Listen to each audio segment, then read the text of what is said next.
Anyway, we're going to read The Philosophy of Ideology by Gustavo E. Romero. And like I was saying earlier, this is forthcoming in a book called Overcoming Nature versus Nurture Debate. So, what am I doing? That's what I'm doing. And we're going to rate it, and at the end, you all get to participate. We get to use emotes. You get to spam some emotes about how you feel about the paper. It's about the paper, not about how I did, although I'm pretty sure DCI was trolling me. And we're not reading this whole paper. This is a little bit longer. This is way too long, actually, for me to read on one stream because I start losing my mind after a while. But we're going to read parts of this paper, and this is for Anders in chat.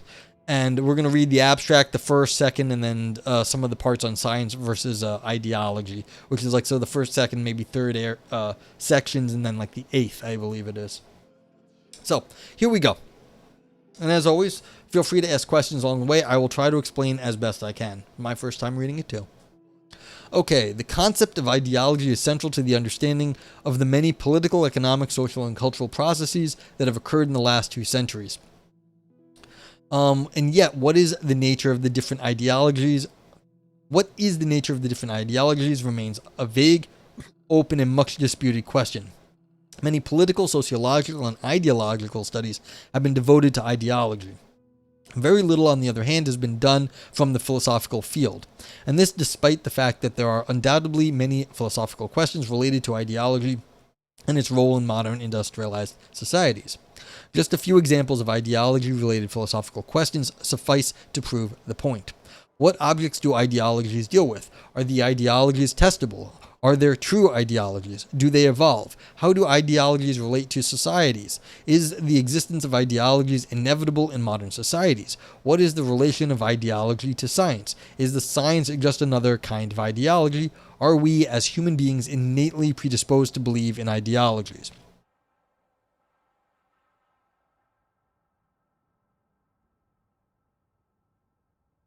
Or instead, ideologies proliferate through indoctrination and propaganda? Are ideologies necessarily harmful? And much more. In this article, I try to answer some of these questions from a philosophical point of view, taking a materialist approach. I begin by characterizing ideology as a complex, multi-layered concept. Then I briefly discuss the material systems on which ideological movements operate, that is, societies and concrete human groups. I identify at least 11 different elements that seem to be present in most ideologies, and I compare these characteristics with those of contemporary science and technology. Although some superficial similarities can be identified, there are deep differences that make ideology completely different from science. The similarities, however, are stronger with technology. Ideologies continually evolve with technological advances, social changes, and even with mere fashion. The current fragmentation of ideologies caused by the widespread use of new technologies and social networks has given rise to new phenomena of ideological propagation which, in my opinion, are very dangerous, particularly for open societies. I discuss these processes within the context of nature versus nurture debate, along with the question of whether we can get rid of ideologies. Unreal says, political theory deals with ideology all the time, and while political theory is classified with political science as opposed to political philosophy, that line seems incredibly arbitrary. That's fair. There's a lot of overlap between political philosophy and philosophy of science departments. So like political philosophers and philosophers of science, philosophers of politics and like government and stuff like that, and political science departments, a lot of times they'll be like cross posts. So that's true. But some of the questions that were just asked here, like what kind of society, what are they? Those are ontological questions. Those are metaphysical questions. What sort of objects are these things and how do they change over time?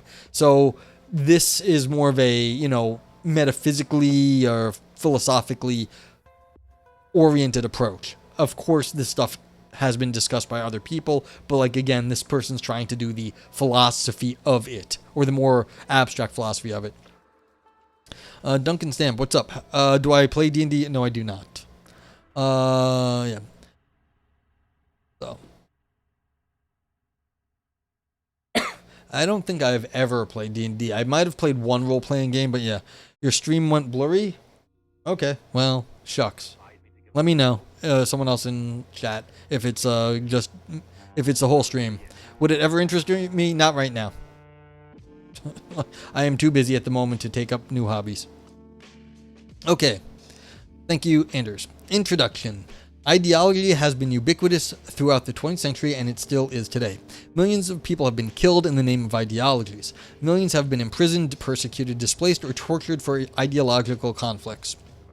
You've had a few quick glitches. Maybe it's me, and then maybe it is Twitch. But let me know. I appreciate chat. Let me know. Because from my side, it looks okay. I may have had some drop frames, though. But it doesn't look like it's happening right now. Otherwise known as psychotic breaks, yeah.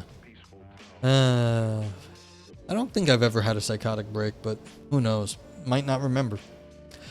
The lifestyle of most people on this planet is determined or at least influenced by ideologies. Within the same society, families and friends are often separated by ideological differences. It seems almost impossible to understand today's world without some understanding of the many conflicting ideologies. And yet the very concept of ideology remains distressingly vague. Entire libraries have been written on ideology and related topics. Most of these books explore particular ideologies, their histories, characteristics, and the impact on specific societies. Others compare different ideologies, conflicts between ideologies, or rather conflicts between people and governments, thank you for the follow, inspired by competing ideologies. Other books deal with the political, economic, and social aspects of ideologies. Yeah, see, this is, I think, what Brian was saying earlier. Like, there's plenty of stuff on ideologies out there, but again, this person's trying to do more of the abstract philosophy thing about them. Some works chart the world of contemporary ideologies, and others rank them by appealing to different criteria.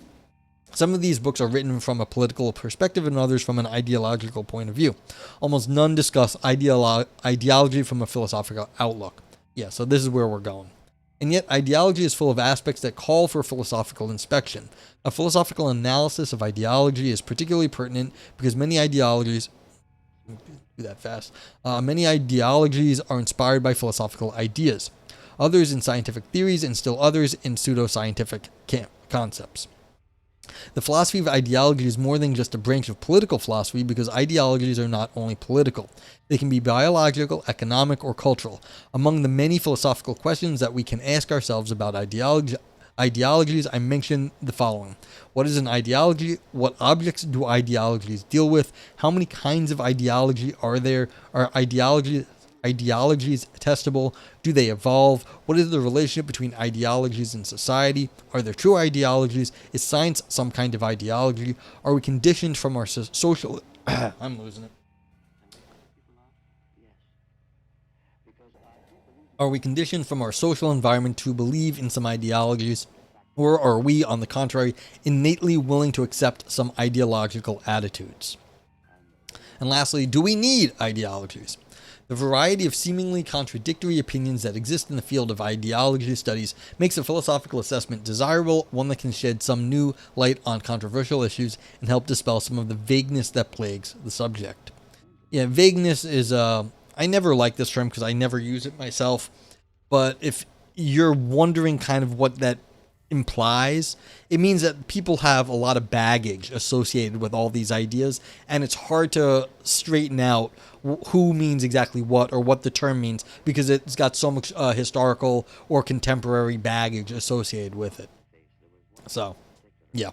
Let us consider, just as an example, the first question of our preliminary list above, the very basic issue of what is an ideology.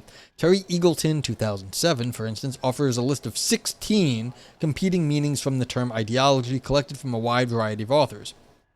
Such a list, ranging from a process of production of meanings, signs, and values in life to a socially necessary illusion and an action-oriented set of beliefs, is far from exhaustive. Certainly not all definitions found in the literature are mutually compatible. Some point out just a specific aspect of ideologies, others have a definitive negative character, yet others are compatible with things that are certainly not ideologies. Excuse me. For instance, we can imagine many sets of beliefs that are action-oriented but not ideological as those that guide a cook in the preparation of a given menu. I mean, you could say that the menu may be ideological in terms of what kind of food, but if you're just following a instruction manual, you are not following the ideology, you're following like the specific steps. Now, the manual itself may have ideology baked into it, but this is fair. You have to be careful about that kind of distinction. Like, action-oriented things may just be following steps, but following steps on its own may not be ideological. Okay, perhaps a better clue to the correct meaning of ideology can be attained from the historical use of the word. The term seems to have been introduced by Antoine de Tracy. Following the spirit of the Enlightenment, soon after the French Revolution, he sought to found a general science of ideas. And says ideology needs a conscious doing. That's fair. I mean, it seems like you definitely need to be, like, someone needs to be following it. Andrew says, I think he probably is using the term vagueness in its technical meaning. He has a book, and it defines vagueness in the semantics section. Okay, that will work with what I said. Sometimes there's a few different related definitions. Mine, I'm using the slightly logic-y use of it, but if you're going to be on the linguistic semantic side, there's, like, sort of it's not exactly the same, but it translates. Yeah, there's kind of like a translation. It's not one-to-one, but it's pretty close. So that should be fine. I was, because I got my definition from a logician, then I was talking about with some linguists, and I was like, well, what do you mean by vagueness? And what they said, I was like, oh, you mean this. But, like, it's close enough. Like, it's not a problem. Okay. All right, so this Antoine de Tracy tried to determine the process of forming ideas from observation and experience. But soon, Napoleon and others began to use the word in a pejorative sense to describe a simplistic and idealized analysis of reality, totally divorced from facts, which tries to regulate people's lives with the excuse of improving them. Marx introduced the word in social and political context with a different meaning in his classic work, written with Engels, The German Ideology. Marx and Engels considered as ideological any set of political illusions produced by the social experiences of a class. Briefly, according to him, a class in this context is a social group defined by its economic role, such as proprietors or workers. That sounds like a Mitch Hedberg joke? Could be. Everything's vague. These illusions are used by their rulers through the state as an instrument of control and domination of the working class. Ideology for Marx was made up by the legal, political, religious, and philosophical principles proposed by the ruling classes with the aim of reinforcing the capitalist society. In other contexts, however, Marx also seems to conceive of ideology as a set of mental attitudes determined by social environment. Viper says, I asked a linguist what vagueness means. He said he didn't really know. Yeah. Unreal says, don't know anything about de Tracy other than that some libertarians like him. You know, this was what, the French Revolution or whatever? Yeah, in like the 1750s, he lived 1754 to 1836. You know, people may be reading a lot back into that, into like the history at this point.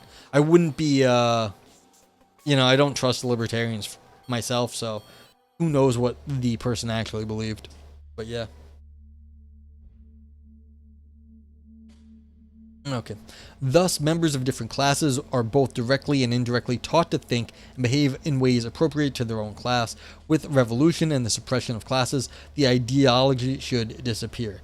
And to be fair, people always say that during like emergency situations, everyone sort of treats everyone as equals, and then when the emergency situation goes away, it's like you can't be friends with the people you were friends with all of a sudden because, you know, you go back to like sort of like acting like you used to, and in like society, which has different concepts going on, it just doesn't work anymore.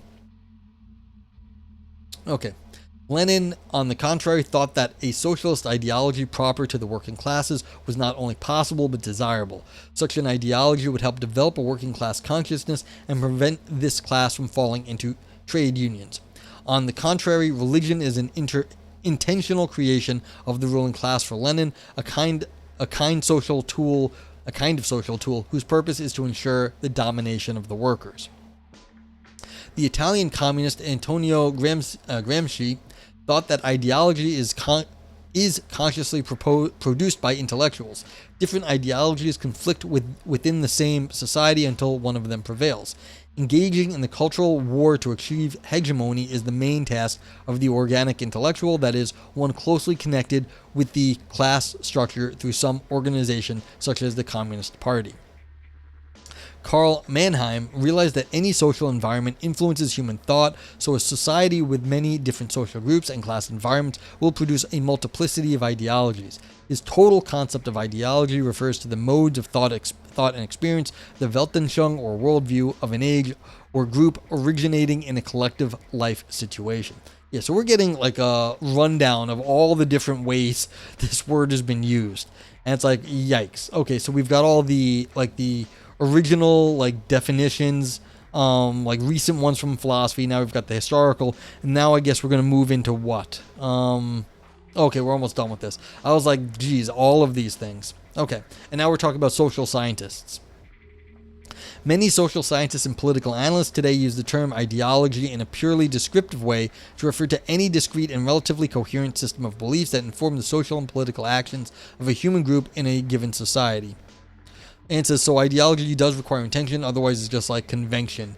Yeah, I think that's fair. There's usually some directedness about all of these things, and that's why it's like a social movement or a political movement or an imposition onto something, so that does seem to be part of it. But see, now we're getting this any relatively coherent system of beliefs that inform the social and political actions of a human group in a society. So this is getting even more general now. Okay, contrary to the Marxist conception, this view is essentially neutral with respect to the value of ideologies. Yeah, so it's not that it's not, this view of ideology says the ideologies doesn't really matter, but it's, the ideologies could have a direction, but don't necessarily need to. It's just some sort of information here, like that inform it. So there's something normative about it, but it's not entirely clear. All right. Others adopt a more normative sense of the word, referring to ideas or beliefs that are in some way misleading. I had not gotten to this word yet. I didn't realize it's where they were going. Sense of the word referring to ideas or beliefs that are in some way misleading, illusory, or one-sided, and that serves the interests of specific groups. There is a negative connotation associated with saying that something is ideological in this sense. The critical conception of ideology typically holds that ideology is a way of using meaning to establish and sustain relations of domination. Yeah, so here it's like, it's not so clear what exactly an ideology is, but it is definitely used in the sense that some groups are using concepts to affect other groups and make them do things that they want them to.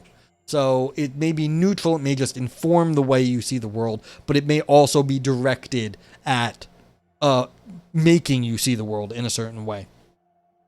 Author says, before trying to refine these first approximations to the concept of ideology, it should be noted that ideologies, whether in their neutral or negative meaning, are always linked to groups and social classes. Perhaps then a good way to begin our inquiry into the nature of ideologies is to clarify the concepts of society, social group, class, social stability, and the like. This is what the next section will do. It's the system of belief that society takes on to work in a certain way. Yeah, that's where we're going. Looks like it. So now we're talking about what is the society that is doing this. So it's their next step in their dialectic, I guess you could say. That, what you just said, Anne, is coming here. Okay, some concepts of sociology. I maintain that social systems are material objects composed of organisms and artifacts they produce. Being material, social systems can change. They can grow, evolve, collapse, disappear, etc. They also interact with other social systems and other concrete objects. Let's be more specific about these terms. A general material system is a composed entity, that is, a thing that is formed by other things. It is characterized by its composition, environment, structure, and mechanism. The composition of the system is the set of its parts. The environment is the collection of things that interact with the system. The structure is the set of relationships, bonds, or links between the different components or parts, as well as the external objects. The first set of relations form the endostructure. I don't know what that word is. The second, the exostructure. The total structure is the union of the two.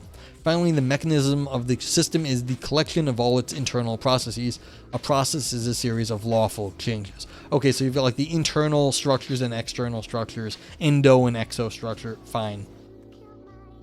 Yeah, so one's the components as well as the things in the environment. A social system is a concrete system of composed of animals that 1. Share an environment, 2. Interact, 3. Cooperate in some aspects, and compete in others. If the predominant animal in the group are human, the social system is called the human social system. There are many types of human social systems ranging from families to armies and societies. They can be natural and spontaneous like a tribe or nation, or artificial like a multinational company or cooperative enterprise. A human society is a human social system composed of 4 large subsystems. 1 biological, 2 economic, 3 political, 4 cultural. Alright, I'm not entirely sure how you break down all of human society. You can do it in these 4 ways right here, but like this right here is going to be... This could be fought. This can be challenged because there's definitely a way to like split this up where economics and political are not different, or cultural and political are not different, biological and economic are not different. These are general classes, but like, okay, you can do it this way, but like there's definitely going to be contention and people are going to disagree. Okay. The biological subsystem of human society is composed by human beings, the dominant group, and the animals that depend on them. The structure is given by the biological relationships among all these individuals. The environment is formed by the territory and the ecosystem these people inhabit. The mechanisms are the biological processes experienced by the population. Again, yeah, so like culture will matter here because your culture will actually affect where you can live, because, you know, there will be cultural practices that account for biological issues that we might have. So these are things that will just get messy. The economic subsystem is composed by the working individuals of the society and the different means at their disposal. The corresponding structure is given by the relations of production, exchange, and distribution of goods of all kinds among them. The environment comprises the available material conditions, both internal and external. The mechanisms that operate in the subsystem are economic processes of all kinds that occur in the society. The political subsystem is made up of those individuals who are devoted to the administration and control of the common goods and to activities related to the government and the legislation of social actions. The corresponding structure is made up of power, legal, and administrative relations. The environment consists of the forces and conditions of power, both internal and external to the society. And this is one of those times where I kind of feel bad I don't know enough political philosophy, because they're using terms like conditions of power. I understand in like a general sense what this means, but there's been a lot of like discussion of like power and politics before, and I don't know this stuff. So if I get something wrong here, let me know. But like this is one of these times where I'm reading a sentence, I'm like, I really wish I knew better what conditions of power were. The mechanisms are the actions of government and administration that take place, along with the reactions that these actions provoke from the rest of society. The cultural subsystem, finally, is composed of individuals who are devoted to inventing, researching, teaching, discovering, planning, creating, representing, etc., as well as by the different means at their disposal, together with the results of their work. The structure consists of the relationship among the various cultural actors and between them with the rest of the members of society. The environment is formed by the available material conditions, and the operating mechanisms are cultural processes of all kinds. And says basic elements of a political system, like it all depends on the context, which is usually within capitalist societies. Yeah. I mean, if you're gonna define stuff, and that's all this paper has been doing so far, is just setting up the whole situation that they want to talk about. I mean, if you're gonna get a philosopher, you have to realize this setup right here is setting up everything they want to do in the rest of the paper. And so all of this background knowledge you're trying to build in, get you to agree to this stuff, and that way they make their claims later, they can refer back to here and you've already agreed to what they said here. So you got to keep in mind, like, they're setting this whole little world up so that they can make their future claims.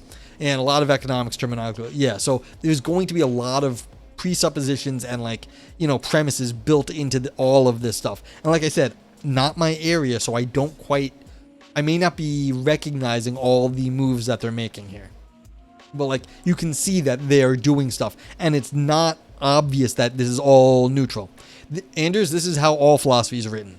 This is philosophy. You set up your argument, and then you argue from you set up your premises, and you argue from your premises. Otherwise, you're not arguing from premises. You're just spouting shit. So this is basic argumentative strategy. Now, the trick, of course, is to get everyone to agree with what you're saying, and then when they've agreed to what you're saying, then your conclusions look like their conclusions. That's just how things are. When you get people like on board with you, and then you say, well, this follows from everything we've already said, they're going to be like, yeah, that's right. And that's what I was thinking, because I was agreeing with you. And then this, obviously, what you're saying is true because it makes sense to me. So that's how philosophy goes. And that teacher I was telling you I used to argue with, this is one of the smartest things he said, is that if you're going to get a philosopher, you have to get them early when they're setting things up. He's completely right, because in this setup right here is exactly how you're going to understand how they view their world and make their later claims. Anne says, so far as setting the basics of what they mean using sociological terminology. Yes, they're setting up their definitions and their like sort of systems that they want to work with. And this is strategic. You have to understand, definitions are strategic. You're defining the world as you see it, as you want to argue for it later on. All right, so remember that. Definitions and all this sort of stuff is always a strategic thing. If you want to talk about the world in a different way, you don't use these economic or sociological terms. That's fine. You can talk about the world in a different way, but then you're doing something different. But like, if you want to get the conclusions this person's going to get to, then you do set it up in this way, because this setup will allow them to go where they want to go. And so here we go. We can make now some postulates about social systems that seem plausible. Why do they seem plausible? Because you just set things up this way. For instance, 1. Changes in a social system originate from 1. Changes in its components, 2. Changes in the links of its components, and 3. Interactions with the environment. Seems innocent enough, but like, to make this claim, they needed to say all that stuff before. Members of a social system cooperate in some respects and compete in others. They didn't argue for that. They defined that earlier. They just said that's how it was. So in some sense, they aren't actually arguing for that. That's just repeating what they said above, because they just said that above. All right, so next, a social system emerges if and only if its existence contributes to satisfying some needs or desires of at least one of its members. Yeah, I mean, again, what would a social system be otherwise? That's how it's defined. And like I said, Andrews, there's no problem with them setting it up this way unless you disagree with how they set it up. Luke says plausible is a relatively low bar. Well, Luke, you don't trust philosophers. So when they say plausible, you have to ask, why do they think it's plausible? And what exactly did they mean by plausible? So don't trust it, because once they've already got you to say something's plausible, they may have already snuck in everything that they already wanted to argue for. So you have to be careful. Although plausible is a relatively low bar, if they've snuck something in that they shouldn't have, then you can be like, well, it was plausible, then this is the conclusion, but you mean have not realized that they said something not so plausible in the things that they were claiming were plausible. Okay, a social system disappears when the links among its components are dissolved, and changes in one subsystem of a society have impact on other subsystems. Yeah. Okay, regarding the latter postulate, I noticed that cultural changes, for instance, those initiated by new ideas, can affect the political and economic subsystems. So like the cultural changes, yeah, so this is what they're saying. Culture matters to other things. Like culture matters for politics and economics. And eventually that will affect the biology too. These changes can be moderate or radical. Ideologies seem to operate in this sense, starting with certain groups of intellectuals and then extending to other parts of the society. And you can see there's already a bias here. They didn't need to say groups of intellectuals. They could have said starting with certain groups, some minority, and then extending to other parts of the society. It didn't have to be intellectuals that started the ideology. Could have been, who knows where.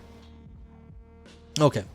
A social group is a set of members of a society who have some common properties. For example, the group of unemployed, say the unemployed got angry and did something. Are the unemployed the intellectuals? Could be, maybe not, but yeah. So but say the unemployed rose up. For example, a group of the unemployed or that of university students. We must bear in mind that groups are not social systems. A population is separated into groups to study it or implement action.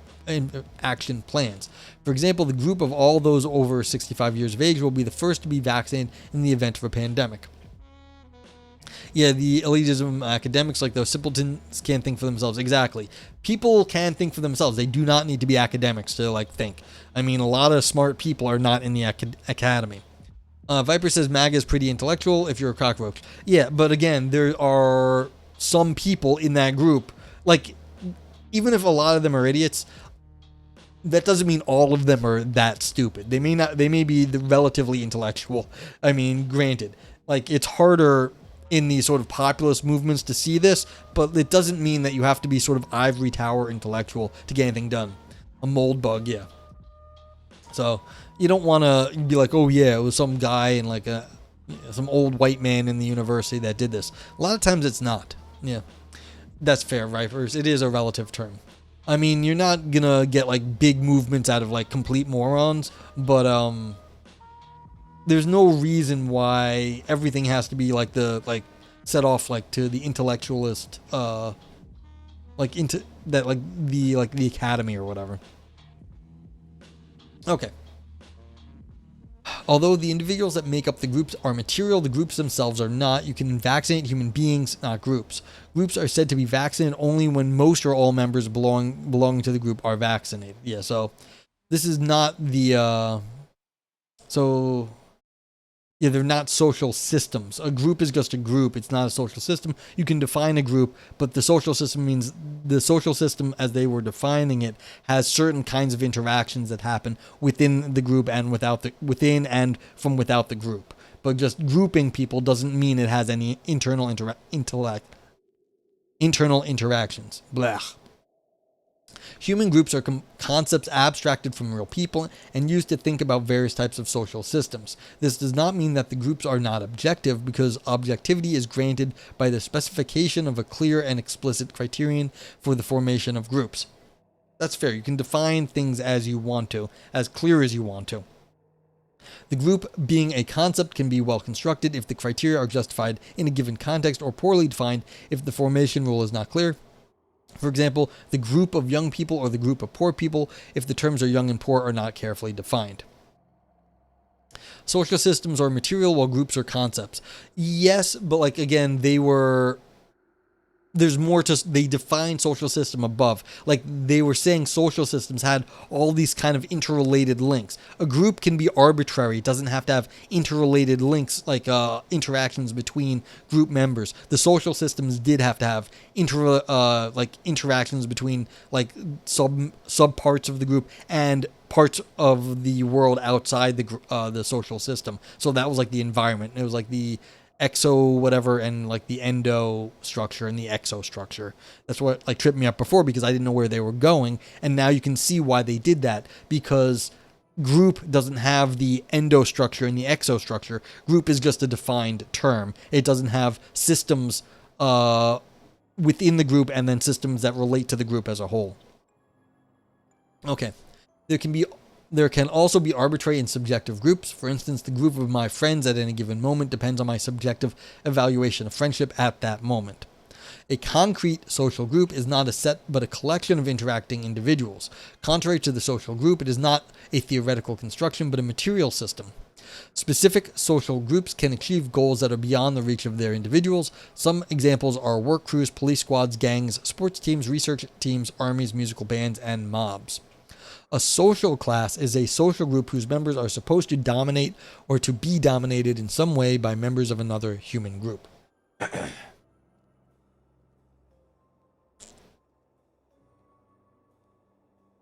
Dominance relation is defined as an individual X dominates an individual Y in the aspect A dominates Y in the way A, if X dominates the behavior of Y in the aspect A. Okay.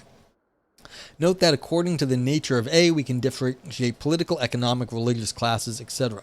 These classes are conceptual constructs and not concrete social groups. Yeah.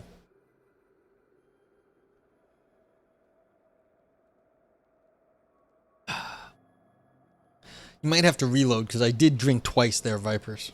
Maybe you're a few seconds behind. Some remarks: classes So some remarks. Classes like groups are not material. Again, these are just defining things. If the classes are not material, there can be no class structure. There can be no class structure struggle. I can't speak anymore. The struggles are always between material systems.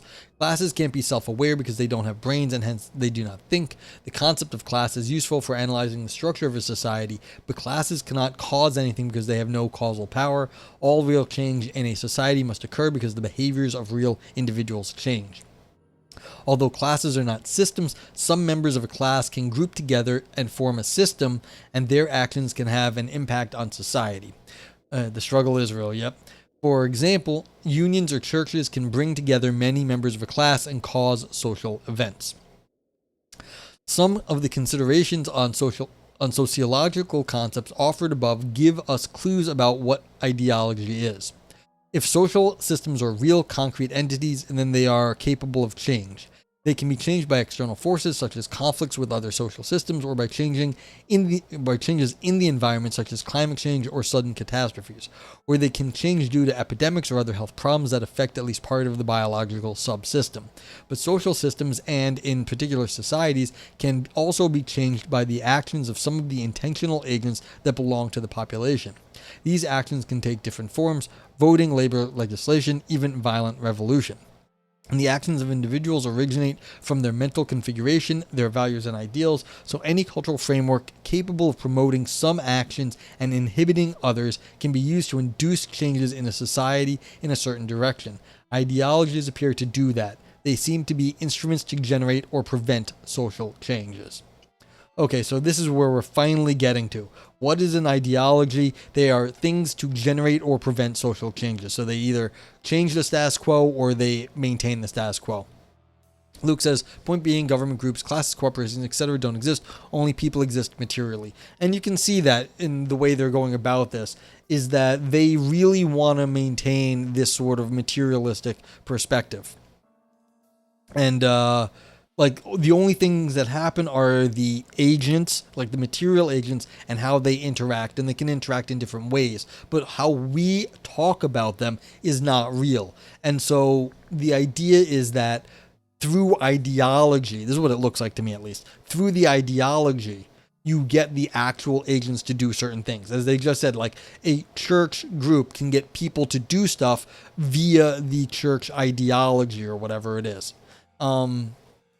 Yeah, so that's what's going on. You have to actually have some physical people, some physical biological people that are directing others through their ideology. Yeah. But again, there's one way to break down the world. Maybe this isn't the right way, and if you broke it down differently, things would look different. But like, yeah, once you start saying it's only people that are real and all the concepts that are not, these are just ways of like breaking the world down in different sorts of like different groups, as it were. Then yeah. Okay, so now to save my life, we're not reading this entire paper.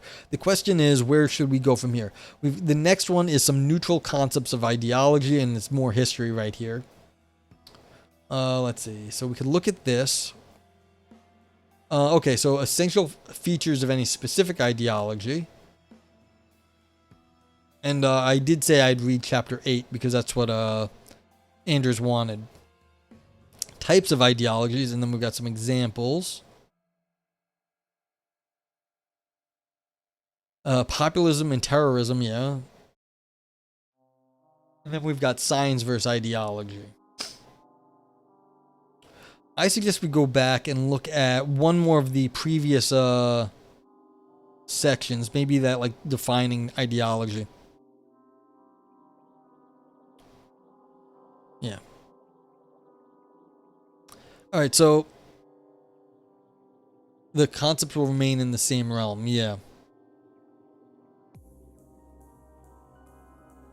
Okay. So we could look at, we want to get to 8, which is a long section, but we could also look at one of the other ones. So yeah, so we're having discussion of like what's going on in the paper. Luke says that fits my priors. I think the way we talk about it obfuscates moral responsibility. If you have a blue custom with the bags, you can put people in chains and Behind bars, threat, force, violence, using selling cannabis, for example, but people cannot. Yeah. But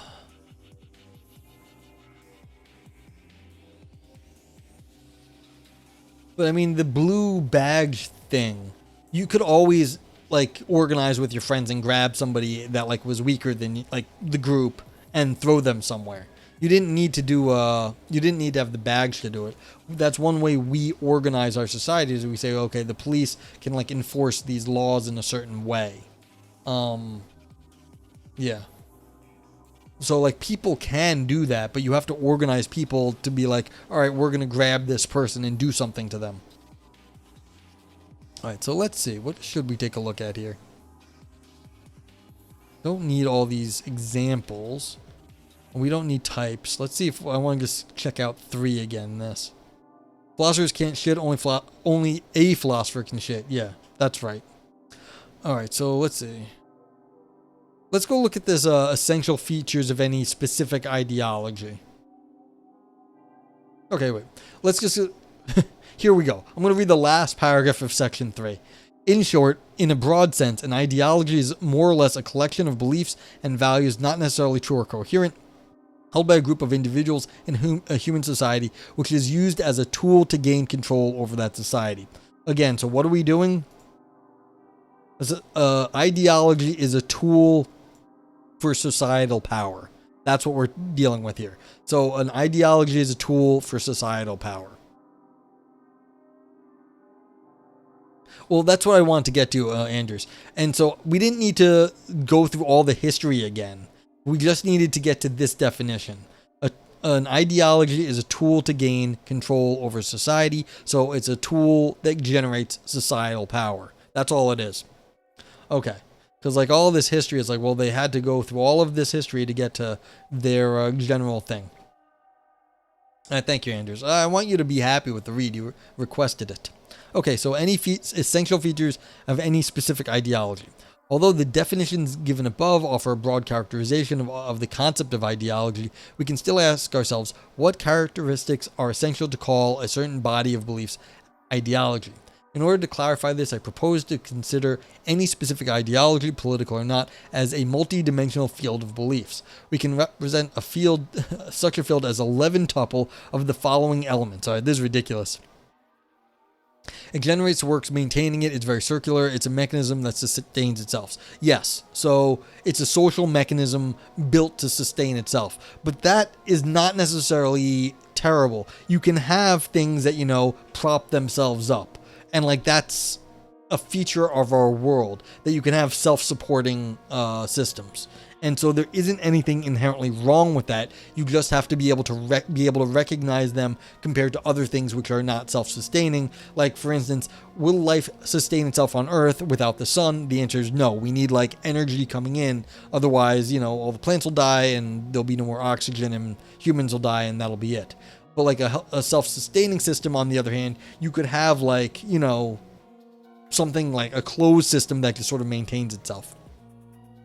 Yeah. And it says because the whole mechanism of society works as cogs within that ideology to make the system work. Yeah, it's a neutral by itself. Yeah. Fair. All right, so now we've got like a big old 11 tuple definition of all the different parts of an ideology. So an ideology is C, where the community of believers believe in the ideology. S is the society that hosts the community on which the members of C act to modify it in some respect. D is the domain of objects, real or imagined, that are studied, revered, or manipulated by the members of the community. G is the general worldview adopted by the members of the community. B is the background knowledge that members of C take for granted regarding the objects of their interest, for example, historical or economic facts. Yeah, so your choice of what you discuss makes a big difference. Like what matters in your community will define what you think actually matters, and that will make a big difference to your ideology. Me, a name, I call myself. Yeah. Okay. A is the total set of standards about objects. D, the domain of objects. that members see hold true. A subset of this set forms the central core beliefs of the ideological field, which believers are unwilling to change without renouncing their ideology. P is a problem or set of problems, conceptual or empirical, that members of C face. V is the value system shared by the members. I is a set of ideals to which they aspire. O is a set of concrete objects of the members of C, which they hope to realize the ideals. And M are the methods that members of C adopt to achieve their objectives. Yeah, so this is sort of like your entire group of like wants, needs, and desires that like are defined by an ideology, because it gives you all these things. That like the things you want and the ways to get there and what you have to do to accomplish these goals. All right, author will now make a few marks about this minimal characterization of ideology as a field of belief. First of all, I must say that it is a tentative scheme and certainly perfectible. There are many other essential features of ideology that escape our analysis. Yeah, so they're nervous about this. There is no good philosopher that I know of that is going to give you a long list of things and be like, oh, it's perfect. If you're ever giving a long list of things just in philosophy, you have to be a little bit concerned. It's just the nature of arguing. The longer a single list gets, the more holes other people will be able to poke in it. So it's like, if you're going to go past 2 or 3, it's just strategically dangerous. And this has 11. This is way beyond it. Yes, say Hub, that's correct. This is a request from Anders in chat. They wanted to talk about ideology. How are you doing? Okay. There may be other essentials, yeah. However, new elements can easily be incorporated into our definition as additional dimensions once they have been identified through comparative research of actual ideologies. The different components of the expression 1 can be interpreted as discrete sets whose elements will depend on the specific ideology. The first set, the community, has as elements the members of a community of believers in the ideology. I use the word community and not just group because some interactions between people who have the same ideology is expected, especially between those who are militants, that is, people who care about the spread of the ideology. Yeah, so I guess you're always going to have like the people who are like rah, rah, rah, the zealots. People who have an ideology will exist only in a society upon which they try to act. Hence the dimensions. Different types of societies will have different ideologies. The actions of the individuals of the community on the different dimensions is possible because in the society, as we have seen, a society is a material entity existing in space and time and capable of evolving. It is that evolution that the members see the community want to control or at least influence. What's up, Chocolate? How you doing? We're talking what is ideology here.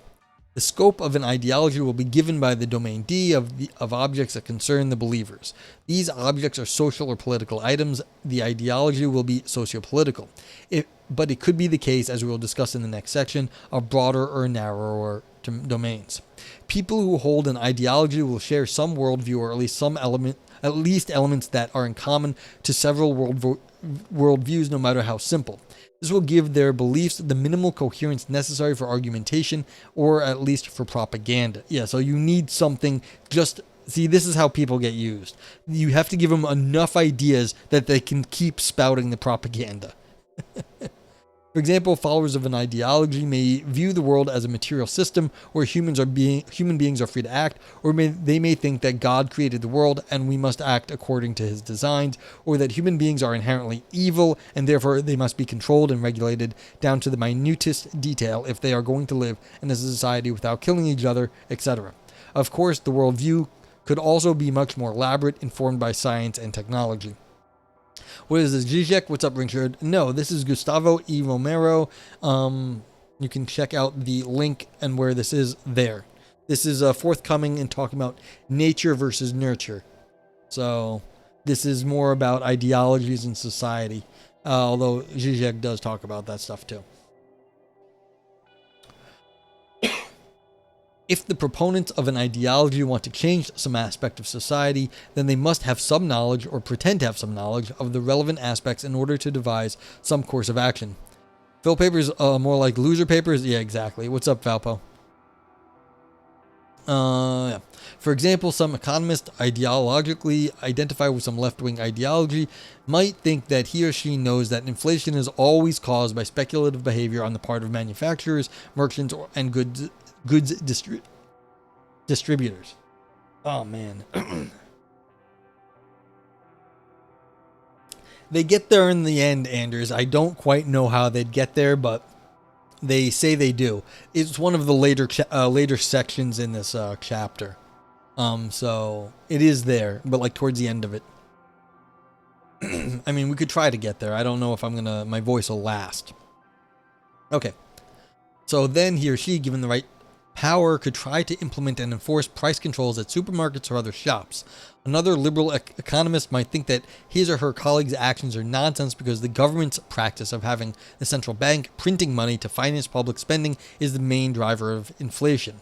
So for the second economist, reducing the deficit and stop printing money are the first steps to suppress inflation. Without some knowledge or presumed knowledge of the causes of inflation, there is nothing to do in either case. If the position of the economist is ideologically oriented and their decisions and choices are based on ideas belonging to the hardcore of beliefs of their respective ideologies, it will be very difficult, if not impossible, for them to change their minds in front of the evidence of a failure and take different course of action. If there were not, in each case, a hard and irreducible core of ideas that are not negotiable, we would not be talking about ideology, but economic science. It is easy to find examples that extend existence of a core canonical truths to all kinds of ideologies. What's up, Cowdeer? How you doing? Doing okay. We're talking some ideology and what is an ideology here. Every ideology faces problems that it claims to solve. Problems of power, job opportunities, gender issues, freedom, etc. The extent of this set of problems will depend on the type of ideology and the characteristics of the society. To solve them, the members of the community rely on their background knowledge, and a set of methods deemed as acceptable and effective. They are also guided by their values and ideals.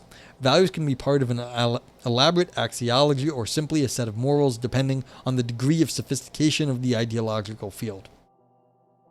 Hub says, societies are a collective of ideologies, handlings of the world, and around them, including how to handle young members, nurture versus nature. Yeah, maybe that'll go, because it's definitely how to raise your kids, that's a good point, is ideologically governed.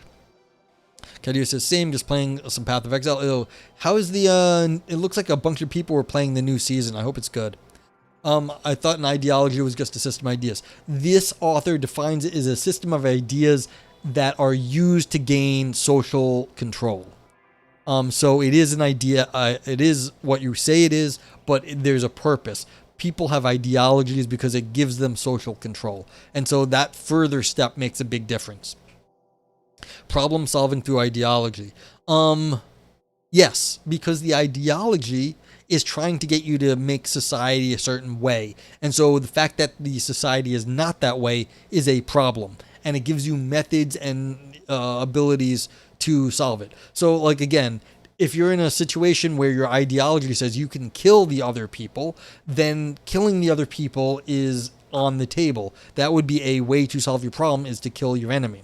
If you have an ideology that says you are not to kill the enemy, like say you're in like you're only allowed to kill heathens, but not people of your own religion, and you have a problem with people in your own religion, then you have other methods to solve it. Maybe you have to appeal to the religious leader, but you're not allowed to kill those people.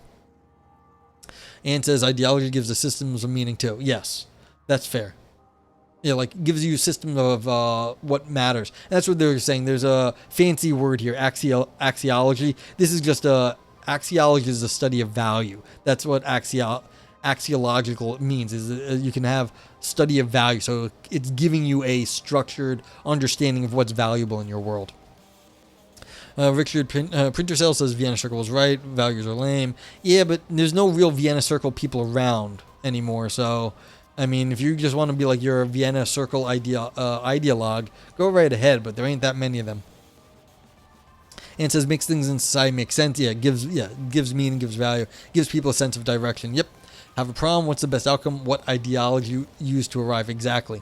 Yeah, they died 100 years ago. Exactly, Richard. So, like yeah, you're gonna go I mean, some people, I know Ivan, who gave a raid today, really likes what they had to say. And so it's like, it's not like it's disappeared. It's just all their ideas kind of got broken up and separated and taken into different directions. Emotivism is based. Okay, if you like it, go right ahead. Viper says, earlier today I saw a post on X complaining that LeBron James didn't stand during the national anthem. Wow, they're not acting how I want them to act in response to a song about how America is the land of the free. What sort of ideology is that? Well, I mean, it's the like stupid nationalism that we have, like false patriotism. But I mean, I know your question's rhetorical, being like that's not an actual good ideology, but of course, it's just people trying to enforce their version of social control. That like, oh, that, you know, black man has to act like we other people say. Of course, there could have been black people saying that, but like usually it's directed at minorities and things like that. Beliefs can make anyone cry, but crying is expectation, reality failing, but ideology is now a person's ego. Well, that's what happens. You take on the ideology as your personality, and then it becomes a problem for you. And that's not great either. Yeah.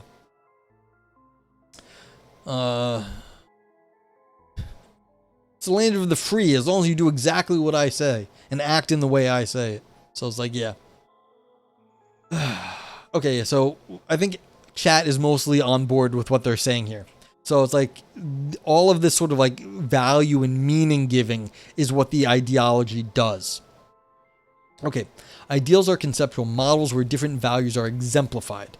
The purpose of ideals is to facilitate visualization of objectives and to motivate actions. See, I don't know about this visualization, but it's to define objectives and motivate actions in that direction. Yeah, the ideal in itself is not a goal we can hope to achieve, but it serves to thrust our struggle in a direction that can lead us to our goals. Therefore, all ideologies include problems, methods, values, and ideals. They are the driving forces and self-imposed constraints necessary to achieve goals. The latter are also essential. People guided by ideologies are goal-oriented. Everything else is a means to achieve the changes they want to implement. Perhaps the shortest way to characterize any specific ideology is to list its core beliefs and goals. And that's fair. If you want to know what like a ideology is, you say, well, what's it trying to do? It's a tool, as they were saying earlier. And if an ideology is a tool for social control, what does that tool do? Because if all you have is a hammer, everything looks like a nail. But then you also understand how the world looks to such a person if all you have is a hammer. Like that's kind of the point. Say Hub says, objectives are just that, objective. Life needs ideas on survival. However, humans have ideologies, interchangeable concepts through language. Yeah, well, objectives are objective according to what, though? I mean, like, this is a pencil, sure, but like, if you're in a society that doesn't have like pencils, it's objectively some wood with graphite in it, if you want to just like take a physicalist version of things. But like, if you don't understand what a pencil is, then it's not objectively a pencil for you. It's like wood and graphite and whatever else shaped into a certain thing. Like, I'm not like, objective can shift with what you understand in the world. Richard says, okay, unironically, I'm not sure I've ever really understood what ideology is supposed to be other than some boogeyman. It just seems like a charge against some set of normative values valuing. Yeah, they were talking about that perspective earlier, that it's basically, when you say something's an ideology, it's like you're saying something, it's bad, because it's not, it's just like you're saying, this is all like what you're just, it's a boogeyman, and you're saying it's bad. Okay, which is like not something anyone can do without. There is no non-normative engagement with the world, citations. So like the ideology bad crowd seems to be just like, Lamau, you breathe oxygen, nerd, but who am I to, but a humble printer salesman. Yeah, so they started out we didn't read this whole thing because it's kind of too long for me to read on stream, but they hand waved in that direction. They said, look, I know that certain interpretations of ideology are treated like this, that's like, well, it's not objective, it's all subjective, you're just saying like your opinion, man, and it doesn't actually appeal to reality. That doesn't change the fact that we need definitions here. And again, what they sort of have been leaning on is saying ideologies are tools for social control. And if you want to understand what an ideology is supposed to be, it's this sort of like conceptual tool that gets people to act in certain ways and self-maintain the ideology. Because so you get people that understand the ideology and then bring more people into it and maintain and create and change society so that the ideology maintains itself. Like they change society so more people come in, learn the ideology, and then change the world again, the society, to keep maintaining the influx of people and maintain the society so that the ideology keeps going on. Okay. Say Hub says beliefs aim a person's ideologies, objective outcomes arrive through subjective ideological handling. Yeah, they said basically the same thing earlier as Ahub. I don't know if you heard it. Viper says, so is, say, a virtue-based version of humanism ultimately a consequentialist ideology? Yeah, there have been papers that I've seen arguments along that line, where basically they're saying that virtue-based stuff is basically just aiming at a consequentialist outcome. That I feel doesn't do the virtue theories credit, but like there's ways that like that's definitely a case like that, Vipers, where I've seen people trying to shoehorn virtue ethics into consequentialism because of this. And so you can do that. It's like, yes, like people have made that claim. Richard says, isn't that just like language through a thing of Searle's language is a social contract thing? Isn't that just like language though? Ignoring the problems with Searle, yes. This is more because the language, of course, doesn't always have to be ideological. Like you could have specific ideologies, but not all of the language has to do with maintaining social power. So there's stuff that is outside, and they gave the example of like following a cooking recipe. The cooking recipe to make yourself food has no social mechanism. Now, specific recipes might be part of your culture, and that might enforce that sort of cultural unity. But you following a recipe to make food is not going to be a mechanism of social power. Is it like snowman of bias? I don't know what that means, Corwin, but hello. Objectively worse or better, then you have not arrived at objective better, modifying ideology, travel some more. I'm not sure where that, I don't understand, say hub, but all right. Do I want to build a snowman? Yeah, I'd like it if it was cooler out. That'd be cool. Stares smugly at Ivan. Yeah. Okay. Richard says, saying X means Y is just a power play, right and wrong. Thing of Wittgenstein. I mean, you can define stuff. I mean, other people don't have to listen to you. Like, I could be like, up means down, left means right, and that could be like, sure, like, but why would you listen to me at that point? I might just be insane. I can define, like, mathematical functions. Is that a power play? Not necessarily. Like, you're picking out Wittgenstein now because he made that point, but not everything falls under that sort of rubric. Yeah. I mean, you, of course, in defining stuff, and I said that earlier in this paper, how you define stuff is strategic. You are setting things up the way you want it to be, but that doesn't mean it has to be a social power play, as this author defines ideology. An elaborate axiology is a cultural snowman. It builds momentum. Yeah, that's fair. And you're getting the stream, but I didn't know that an axiology was a snowman, so now I know. Thank you. Say Hub says ideology is mental, perspective of reality. Time's taken. If your ideology of basics fall into error for too long, game over. Fair. But this author has taken cares to say that things have to be able to adapt over time. So, like, if it is too static, yes, it's going to die. So yeah, and that's fair. It builds momentum, but it has to also change over time. And they have said this. All right. So now let's skip ahead a little bit. If axiology is snowman, epistemology is a summer. Yeah. Try to be fair to our people who work on value theories. Like, I know a lot of people will be like, oh, let's talk about objective reality. The value theories are off, being silly, off in their own corner. As our good buddy Aristotle says a lot, it's the soft skills that are a lot harder than people realize. Doing math by yourself in a corner is great, but like, if you want to live, you need to deal with other people, and that, and like who you are, what kind of person you are. These things matter, like in life. And so, like, you might think like, oh, it's silly stuff, but it's not. It really isn't. All snowmen to worry about heat. Mr. Richard is ahead of you. Well, there you go. By the way, anyone want to buy a printer? Please no self-advertisement in chat. Okay, so we've got alright, so some small definitions of stuff, some examples. What's up, Adam? How you doing? If anyone wants, like, I'm going to go down to the next section because that was the specifically required one. Thank you for the follow. But like, if anyone wants to go back, if we have some time, I'll consider it if my voice is holding up.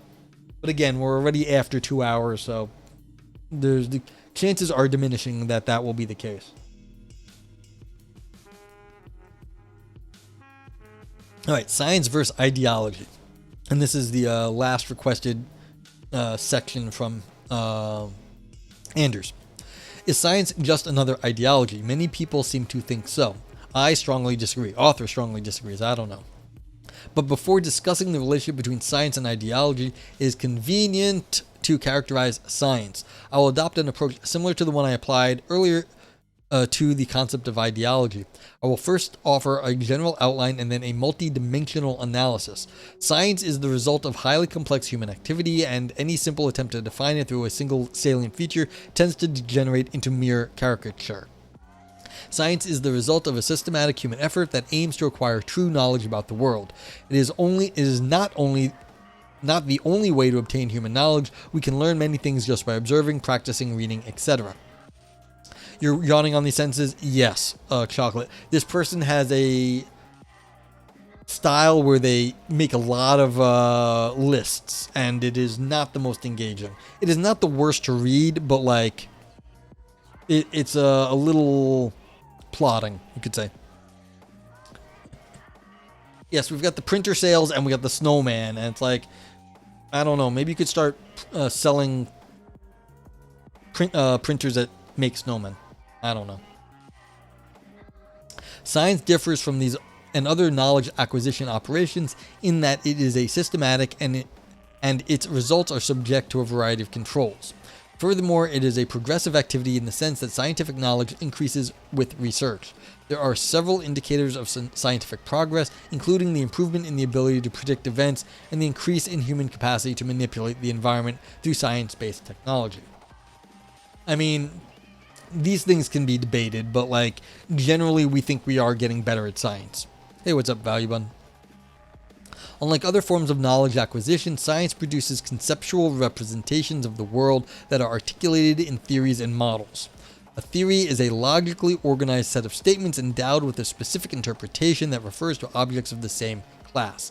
If we introduce a set of parameters P, a set of semantic instructions to interpret them S, and a domain reference class R, then a theory is represented by the quadruple T is equal to PSR turnstile, where the turnstile is the logical entailment operation. Yeah, and we were just talking about the Vienna circle earlier. This is sort of the the new style of the deductive model of science, where you have like laws of science and then you deduce sort of predictions out of it. So this is just kind of the general new thing. DeCarlism, what's up? I wasn't there for the bit about definitions. What do you mean there isn't always a power play in making definitions? No, I said there was. But like if you're just talking about like, say, definitions in mathematics, I was saying in philosophy there always is, or almost always is. But like if you're saying you defining something in mathematics, then not really. Like you're going to say like, I'm going to define a set in a certain way. I don't see how you're defining anything like a power play there. It's like, that's okay. Not everything is going to be a power play. You can read into it, but like that's more context than just making a definition. So like you could define like a quart as a set of pints. Now, historically, why is the imperial system the way it is? That was a power play, but you can define it any damn way you please at the moment, and that's just up to you. It's sort of arbitrary. Cohen says there's an execution. In concept, I argue the U.S. has declined over the year-over-year for the last 40 years in execution. But in concept, yes, we move forward. Yeah, that's fair. I mean, you can argue about, they're talking about science here. They're not talking about the state of the United States of America, like how perfect is our union, blah, blah, blah. Sure, there seems like the United States isn't in the best position that it might be. That's fair. Adam says science surely is cumulative knowledge. Well, it's more than that, because we know lots of stuff that like isn't science. Like you might know lots of stuff about art, but that's not scientific knowledge. But that would be part of our cumulative knowledge. So you have to do more than just be like, yeah, it's cumulative knowledge. Well, we know other things, like we know, like, you know, perspective and beauty in art or whatever. Valuebond says, so it's kind of like mathematics and philosophy. Well, that's getting wild. Well, you have to be careful. Like, we weren't talking about mathematics and philosophy. I was giving an example that, because we're talking about ideology here. So if you're talking ideology, well, then you're talking about social power plays, which is what a lot of this is. This author has defined ideology as a tool for maintaining social power.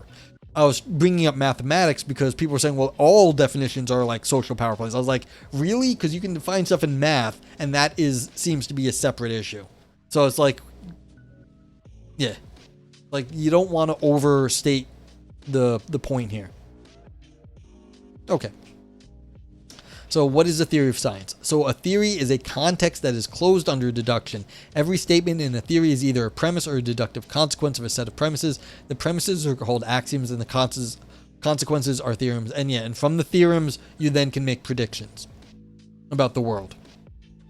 Certainly theories in the making are seldom presented in this way. It is the task of the philosophers of science to render them into such a format to investigate their structure, ontology, and deep meaning. The working scientists usually do not care about this. DeCarlism says, like, I think the power thing is still there, but an absurd mathematical set has left ethical ickiness about having one person to be the ultimate arbiter. Okay. You can still, in like logic, you can still be like, things have to be asserted. Like a person or a claim still needs to be asserted in logic. If you go back to the Frege, everyone should know, if those who know Frege, it's the assertion stroke. Someone has to make that claim, and that force of assertion is supposed to matter.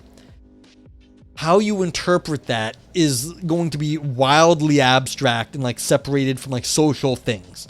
Yes, if you're still saying that you have a voice, that your assertions, even in math, have a standing in some like universe of like mathematics, fine. But like it's really pushing it at that point. But like that would be the force of anything that any human says. Again, it wouldn't be specific to what, like it would still be separate from ideology versus the force of like it would be separate from the force, a social force. It would be just like the force of a human will at that point, something like that. But like again, there'd still be a distinction there, but you get some weird level of abstraction. Okay. Yeah. Thank you, DeCarlism. I try to make sense. Corwin says, and the saddest part, the only exception to the rule is Musk own telecommunications. Yeah, well, we've got some problems in that area at this point. Like, it made news today that he shared a deepfake of Kamala Harris. I mean, that's not cool. That's, like, basically illegal at this point to do that, or at least breaking his own terms of service. It's like, well, he should get banned from his own service at that point. It's like, it's weird. And, like, it's not cool to do that. It's like, if you wanted, like, to just flood the entire market with, like, fake videos of everybody, it's like, well, then we're not having a society anymore. We're having something else. Adam is categorizing other types of knowledge would mean science is everything, but there is demarcation question. Yes, we just been a basic view that science builds upon previous scientific knowledge. Yeah, author agrees with you at that point too. Wegman says logic is a branch, or perhaps rather a mechanic of reasoning. Therefore, philosophy has a math-like nature or structure to it. Sure, I mean, logic has been part of philosophy forever, and so it's like you can make that, but I don't know how much you can read into that also. It's like, yeah, sure, there's logic. You need background logic to reason with, but the logic itself won't tell you enough about the world for you to just rely upon the logic itself. It's just too abstract. U.S. politics dropped the ball for the 40 years. Well, I mean, it sounds like you're blaming Reagan at this point because that was 40 years ago. Yeah.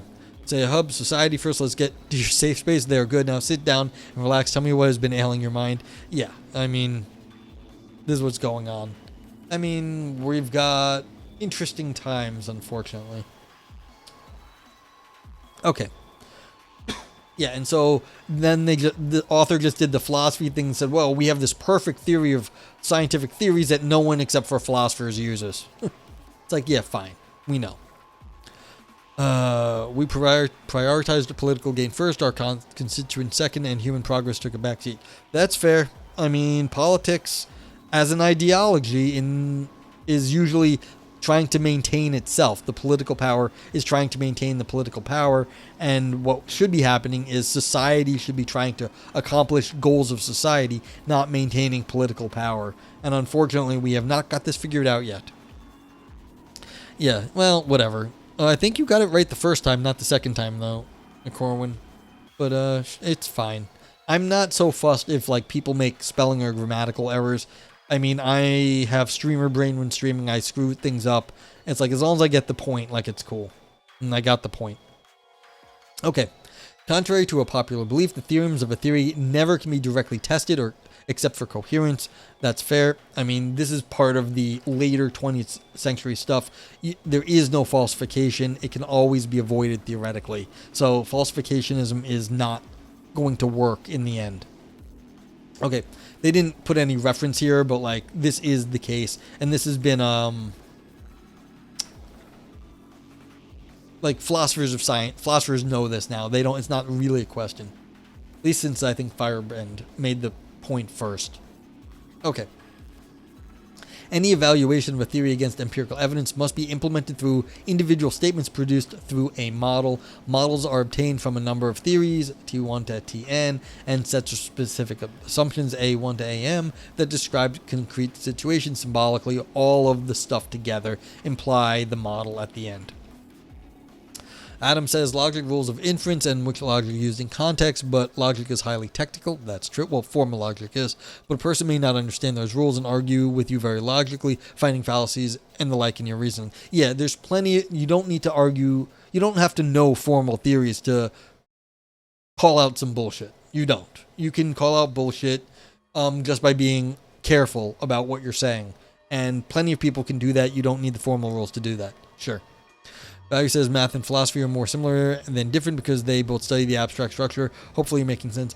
Some parts of philosophy and are like more like math. Not all of it is. Philosophy is a big subject. Like you can think like, okay, look at like value theories. Like if you go back to like virtue theory, how is that like math?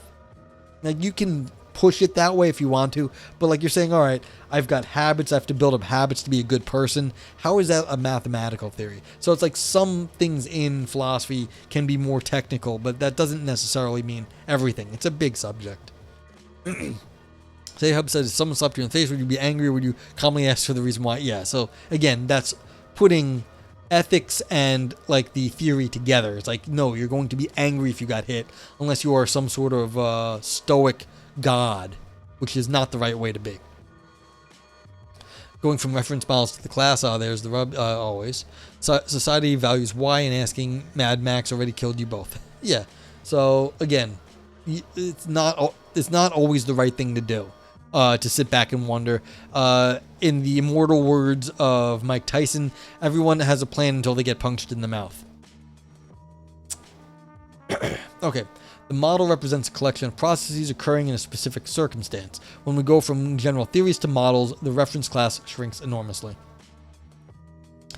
Isn't Eclipse of Reason about how logic runs into the limits eventually when dealing with the value stuff? I didn't read the Eclipse of Reason, but like, yeah. Mike Tyson theory, exactly. Exactly, Corwin. I mean, the man knows what he's talking about.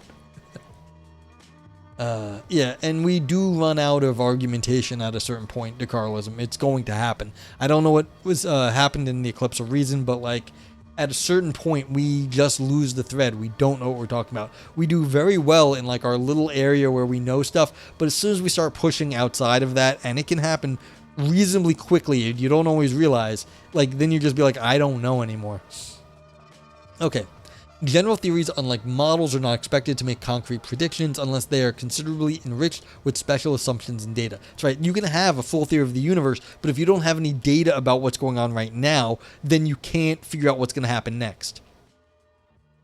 Society can perform and create value. Ideology can erase it quickly. Yeah, well, the different ideologies may have incompatible theories of value. So the one ideology coming in and having all its people kill the other people will erase all the values that those people had because they were based in that society. But that's the ideological perspective. You might have a different theory of value. Yeah. Yeah, I mean, of course, Corwin, no one, like, we don't have a worked out theory. Like, no one does. But yeah. All right. So anyway, we test the theories by consistency analysis, both internal with the total network of the theories and by empirical evaluation of models obtained from the theories with specific assumptions and data on applications to individual cases. Yeah, so you go make a prediction, find out about if your theory and the world agree on the results. These evaluations are made by comparing prediction statements of models with data. Human behavior creates society, but society controls human behavior, and round the carnival spins. Well, that's what the paper's about. What exactly are the social controls? What is ideology that keeps it running the way it is? An empirical datum is not a fact, but a proposition that informs about a fact and that is acquired with the help of empirical operations, experiments, or observations. We always compare propositions with propositions, never propositions with facts. Since propositions are conceptual objects, they are loaded with theory. The fact itself, on the other hand, is independent of the theory. All right, so this is actually some strong claims in the philosophy of science, but basically, the raw data out there is still interpreted. And so no matter how raw you think your data is, it's still got a lot of background theory that is telling you what the data means and how to interpret it. And so whenever you're comparing theories, you're saying, well, how did I get this data? What's the value there? Well, not the value. How did I get the data and what is objective about it as I understand it? And then does my theory compare to the way the world is objectively under that understanding?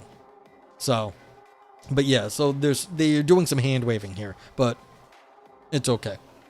Behavior focuses on value and ideology pivots its aim. Okay. DeCarlin says we are poop machines. That's true. We input society and output poop. Well, we output poop whether or not society does, but yeah. And the poop gets eaten by the next batch of people who output more poop. Well, that's normal. I mean, this is like the round it goes, of course. Say Hub says yes, but life in us are a miracle of unfathomable odds. Why stop living and improving its story? Well, I mean, sure. Like, people want to make the world better. That's part of what we do. There we go. We got the Ouroboros. Thank you, Vipers. Yeah, but keep in mind, we're trying to define the power of ideology is the tool used for social control. Like, that's what it's giving you. It's giving you a tool for controlling society, it's giving you social power. And so we're trying to focus on that and define how that is different from science at the moment. Okay. Ruling out a theory through the predictions of a model is very difficult because many theories and assumptions about the specific situation to which the model is applied are involved in each observation or experiment. Any of the theories or any of the ancillary data could be the cause of the lack of confirmation. Yeah, this is called the underdetermination or holism problem in philosophy of science. Similarly, positive claims about the corroboration of a theory should be a duum quine. You could also call it duum quine. Theories should be treated with caution for the same reason. False positives can be triggered by a multitude of causes. Therefore, multiple independent tests are necessary. We need to ponder on the validity of a given theory in a specific area across many models in quite different situations and with different experimental steps before drawing conclusions about the validity of the theory in question. We can apply a multi-dimensional approach to science as we did with the concept of ideology. The result is always tentative and perfectible, but I think it takes into account most traits that are characteristics of scientific research. Science itself can be defined as a set of research fields where each God, they're going to make one of these giant lists again. All right, all this shit. Researchers society that they live in, domain of material, general philosophy, formal language, background, previous scientific knowledge, collection of problems and questions, collection of goals for the community, specific set of science methodology, an ethic common to the members of that. And so then you've got this giant list of stuff, and now they're going to say it doesn't match up to the ideology ones because they defined it this way. Okay. Can't remove the discovery value. The logical expression of science. Yeah, I mean, this is kind of a little bit of analytic philosophy. They're trying to define everything carefully, and then they're going to say, well, the two definitions are non-identical. But again, there's so many things going on here that it's hard to say. Yeah. Sounds like the author was running the clock. Yeah. Adam says, sounding very Quinean. His line would be, we have background of web of belief, individual proposition in the face of tribunal evaluations based on the entire web of belief. Proposition isn't evaluated one by one, over and over by the whole, for scientists as a whole as accepted theories. Yes, I said the Duum Quine under determination thesis. So this is under determination. It is attributed to Pierre Duhem and Willard Van Orman Quine. Exactly, Adam. So this is part of the Duhem Quine thesis. This is very Quinean, what was getting said. Duhem, not Durham. I think no R. Duhem. Pierre. He was a brilliant guy. Duhem. Yeah. So yeah, exactly. It's one way of defining sets. Okay, so we got. Is it at all related to the duck rabbit? I don't think so. I mean, you could do it, but because you're saying it's underdetermined what something is, but the duck rabbit is more about ambiguity. There's two ways that you know it is, but like, how do you talk about both of them? So, can't things be said faster? Of course, they could be. Say hub. Okay, I'm being beckoned and called to another section of the internet. Boys, well, thanks for stopping by. Appreciate for the chat. Over and against the whole. This is the problem. You're talking about all the different pieces against the whole. That's what the underdetermination thesis is. How do you actually identify any one piece breaking when there's a very complex thing? Like, even if one thing has gone wrong, maybe it wasn't that piece's fault. Maybe it was something else broke it, and that other piece is like what's really at fault. So it's like when you've got a complex thing. This is what Duhem said. It says, look, when your a watch breaks, what exactly was the cause? Of course, there's going to be a spot where it's broken, but what caused the break? You don't know why the watch stopped moving from the outside. It's just hard to say. And when you can get in there and you futz with everything, it could be, but also the thing that caused the break, you don't know exactly what actually led to that either. So it's very hard to pin down any one cause. And this is what it's like in science too. If your scientific experiment doesn't go right, there's so many moving parts that you can't really know exactly if your theory's right and something else broke along the way, or if your theory's wrong and everything else was working correctly as you thought it was. So it's a holism problem. And so yeah. Alright. But if you need me to explain more, I'll try. Alright. So the elements of each component change over time, hence these components are sets only at a fixed moment, otherwise they are collections, not sets. The field of research evolves according to the evolution of its components. At a given instant, science can be defined as a set of all research fields at that instant, so it's all the sets of these things. You got it, hooray! You also feel bad for broken watches? Yeah, well, nothing lasts forever. This type of characterization is similar to that proposed by Bunge, 83, but I have included an ethical component that, in my opinion, is essential for any research activity. Yeah, you see right here, they have ethic. Now, a few remarks. Many of the components of 4 are similar to those of our characterization of ideology. Yeah, so they're going to now match this one up with their long list of ideological characteristics earlier. There are, however, important differences. And this is what I mean by how they set up their argument. They might be right, but now they're just doing a matching problem. Look, the definitions are different. Lumpy says, what's up? This is one of the core scientific principles that you use on daily. And remember, Lumpy is doing chemistry research. That's his day job, so he knows. Change only one parameter of your reaction at a time. If you change two and the result is different, then you have to redo two more reactions to isolate each parameter. Exactly. And this is why you're trying to break everything down to the smallest thing. But of course, Lumpy, sometimes things go wrong that didn't have to do with your one variable. And that's the underdetermination thing here, where if something goes wrong or you think something went right, maybe it wasn't the one thing you thought was happening. Maybe it was two, and like as you said, then you have to redo the whole fucking thing again. Well, yeah, and Corwin, you have no idea how complicated Lumpy's life is. He's trying to make it simple. It is very complicated to do chemistry. So, like chemistry research is difficult. DeCarlosm, is it too out there to ask from a values perspective where the definition of the set was actually as accurate or representative as hypothesized? I don't know what the author would say on that.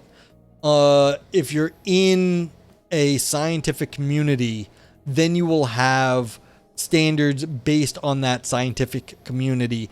And so there is a set of values and how criteria in a particular subset of science that will be accepted for that particular science. And this does not have to correlate across all sciences. Like something in like sociological research does not have to match up with the same standards as say in like astrophysics. There's differences there. And so it's not too out there to ask, but the answers can be very complicated. Corwin says one parameter is what's happening in the best case scenario if everything goes well. Exactly. Everything complicated when you try to really nail these things down. Okay. Anyway, scientific research, the activity of the members of the community consists of discovering, posing, examining, and, if possible, solving problems. Not every problem is a scientific problem. Scientific problems, Q, are those that are posed against a scientific background. B and are studied with scientific means and with the primary objective of increasing our knowledge about the world and the mechanisms that operate it. The result of research is articulated in theories and models that intend to represent as correctly as possible some aspect of the world. Theories of basic sciences are made up of hypotheses, including regularities, trends, or laws about classes of entities that are assumed to exist.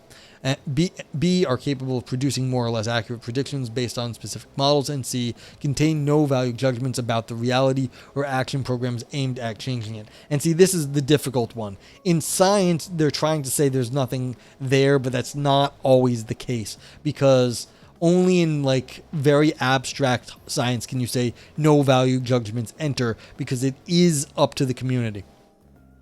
Lumpy says there's a subfield of chemistry called design of experiment. They use math models to plot 3D graphs of the whole behavior of all parameters at once in a given reaction to increase its yield. It's slowly making its way into the lab. That said, it is worth it only in the late development of a drug when the final molecule has been decided, and furthermore, the final synthetic path has been decided, so near to get the industrial production. See, that's super interesting stuff. But like, again, yeah, then you're trying to like modify everything, you're trying to massage the whole thing all at once to get the whole behavior to be of maximum yield. And that's fascinating that like we can do that stuff now.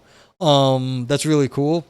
But like, yeah, it's like even then, it's like what exactly is going on and what could go wrong at that point too.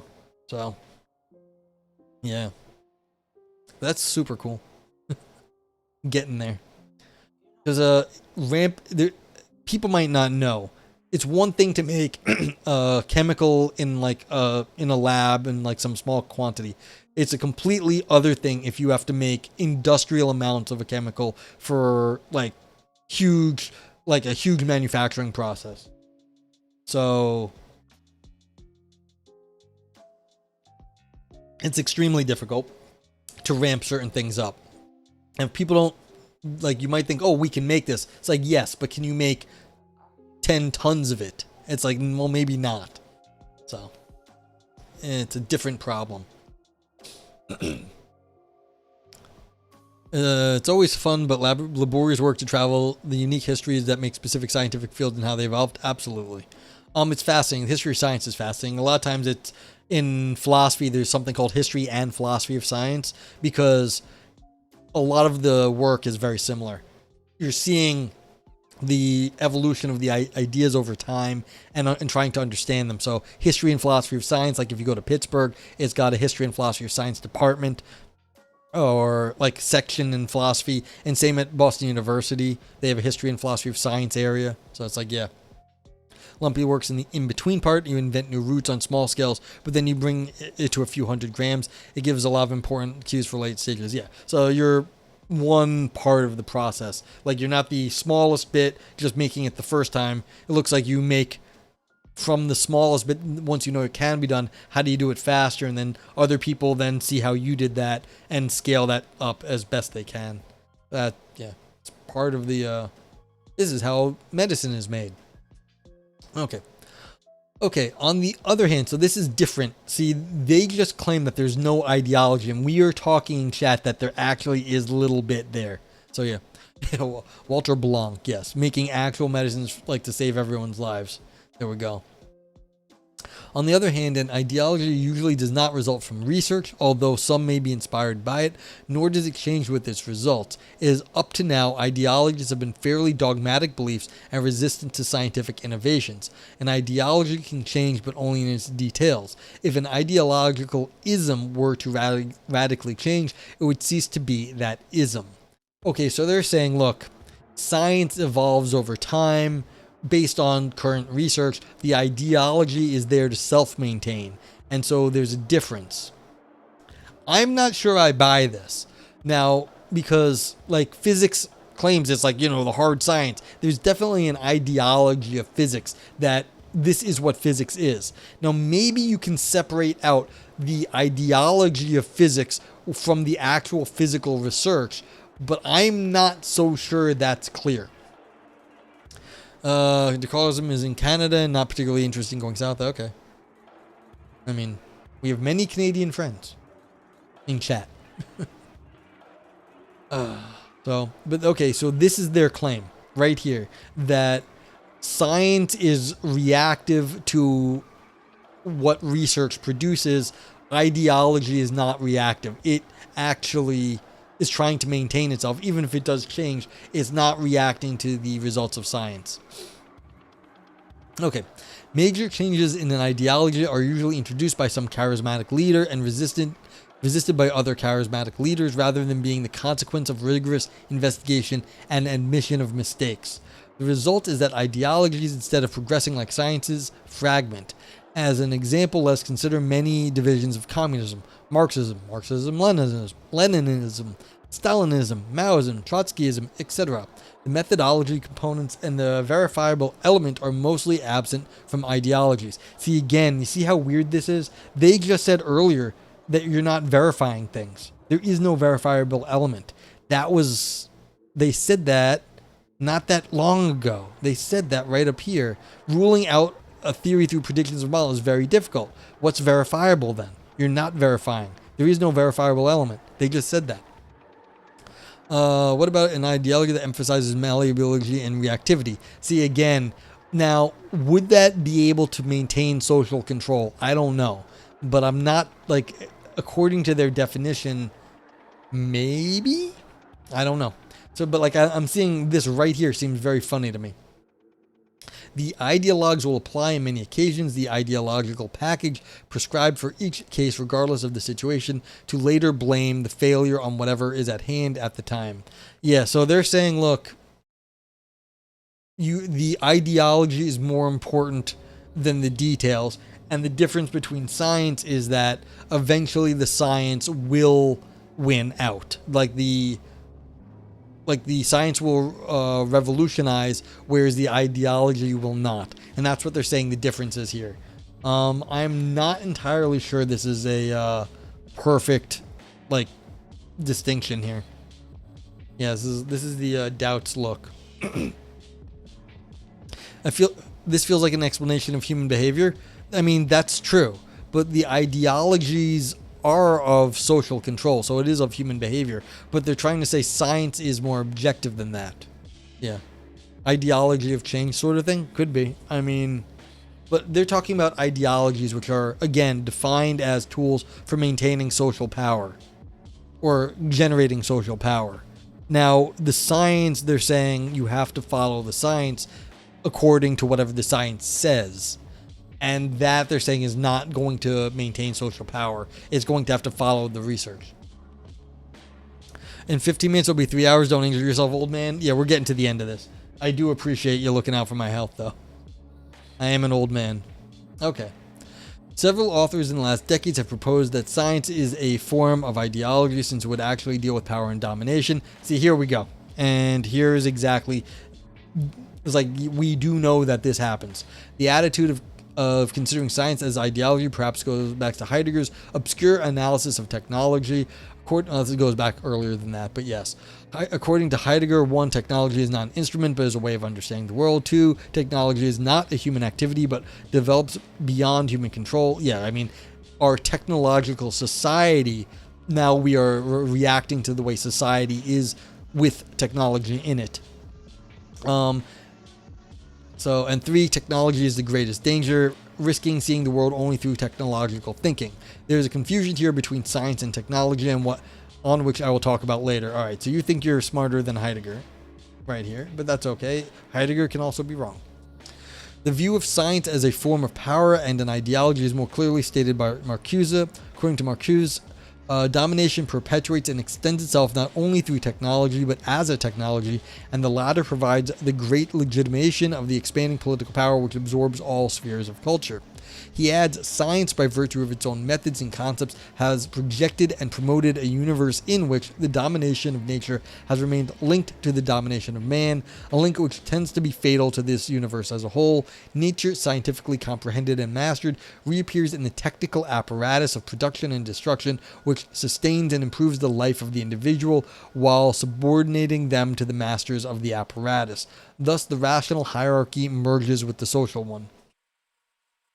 Note it's better said, the super rich view science as a tool for power and domination. Just same idea, just add rich people. Yeah, see, again, if you just are looking at this from like the social side with the people in it, it becomes less crazy. But then again, it's like, well, they are using the tech as a dominating thing. I mean, take a look at Elon again.